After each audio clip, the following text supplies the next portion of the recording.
The next one, FLOOTING from Andorra.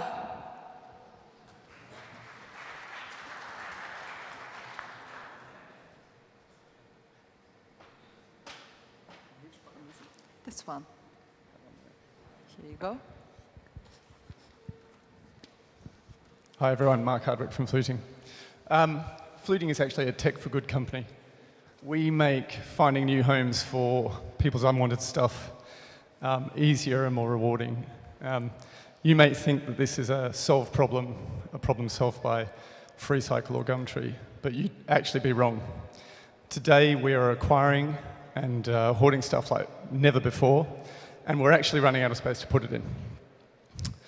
Today we own 6 times more stuff than the generation before us. In the US, there's now 2.3 billion cubic feet of self-storage to store all of our unwanted stuff. To put that in perspective, that's enough storage to store the entire US population. In the UK, there's 30 billion pounds of clothes languishing in our wardrobes, and we send over 1/3 of a million tons of perfectly good items to landfill each year that could be used by someone else. And the problem is that actually finding new homes for this stuff is really difficult. We suffer email overload, high non-collection rates, and we're just not rewarded for trying at all. FLOOTING uses a points-based model where we use points to both remove the pains and to reward you for engaging. In FLOOTING, when you list items, invite your friends, or collect quickly, you earn points, and you can use those points to get things from FLOOTING or from our partners. You can also donate them to charity. In this way, FLOOTING enables asynchronous swaps where we get rid of things that we don't use so that we can replace them with things or services that we will use. FLOOTING is free as long as you contribute, but if you don't want to contribute and you just want to take things, then you have to buy points, and that gives us a clear and simple revenue model.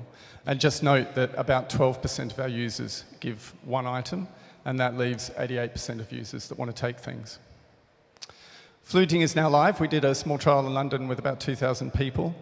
We got some great feedback, but the most important thing we learned is that we can grow more quickly if we work with other brands and partners. So brands, community websites and publishers can use the FLOOTING widget to offer their consumers and their communities lists of free stuff that is available locally to the viewer. This provides attractive, sticky content and also a valuable social service that people really appreciate. Our first partner in London is the Hill Station. They have 6,000 users, and they use our widget to provide this service to them. We're just working now with another 3 communities that in aggregate have 40,000 users. And so hopefully you can see how fast this can scale. For our partners, we provide a range of CSR information, we provide leaderboards, and we also provide a revenue share. Partners can also use our FLOOTING points to drive social media interactions, for example, like our Facebook page earn 30 points, and they can use it as a loyalty reward. Sarah and I founded FLOOTING, and Joe has just joined to focus on partnerships. Sarah and I do all the technology work. That's FLOOTING. So if you have a website and you'd like to add some goodness to it, then please chat to me. Thank you very much. Questions? Any questions? So very nice presentation, clear, understood what you're doing. One thing I'd encourage you to look at, if you haven't, is the FreeCycle movement. Yep. Yeah, familiar with that? I guess I had some experience with them in the past, and I think one of the things that you'll want to think about is, you essentially have a marketplace here, and how do you ensure that both sides of the marketplace are actually liquid, right? So, how are you thinking about that? So, I mean, FreeCycle is probably the main reason we started FLOOTING, because they don't own their own technology. They're actually a Yahoo group. They have, I mean, you only have to Google for problems with FreeCycle and you'll see the problem. And they suffer. If you list an item on FreeCycle, you get an email from every person that wants the item.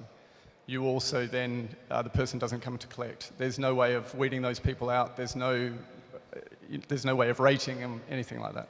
So they're disgruntled FreeCycle users are one of our prime user people. And we get so many people saying, thank God, we just need something, an alternative to FreeCycle. But you're right, they are the world leader at the moment, 9 million users, and their service is terrible. It's terrible. Mark, I watched your presentation. I kind of have to disagree. Look, the best thing I saw in the presentation was the URL. I think it's cool. But as soon as you started going into widgets and points, like you completely lost me. I have no idea what you do.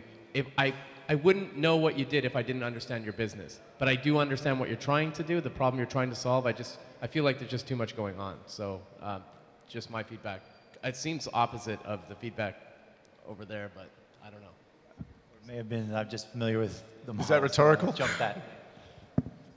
Is that rhetorical, or do you want me to respond to that? No, I mean, you can respond if you want. Well, so, okay,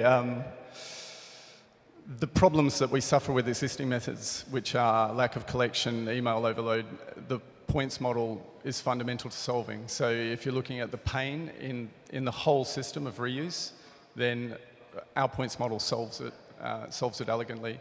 There is another site called Listia in the US with 5 million users now doing very well. They use our points model. They're the only one that's really adopted that model. But they model themselves on eBay, and they're very soulless. We're going for a much more community feel. But, you know, for sure, I think the points model is fundamental to what we're trying to do. Okay. Thanks. Thank you.